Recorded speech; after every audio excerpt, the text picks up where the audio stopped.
Here are these string lights that I purchased.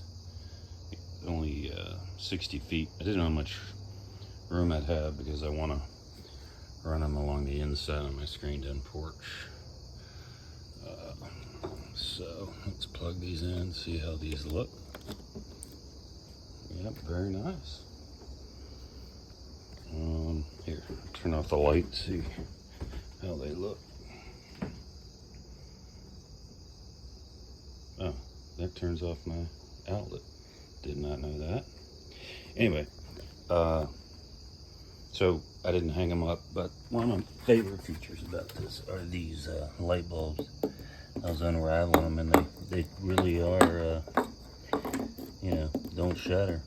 Definitely some kind of hard plastic or acrylic, but very happy with them, and nice warm glow, and will fit very well back here.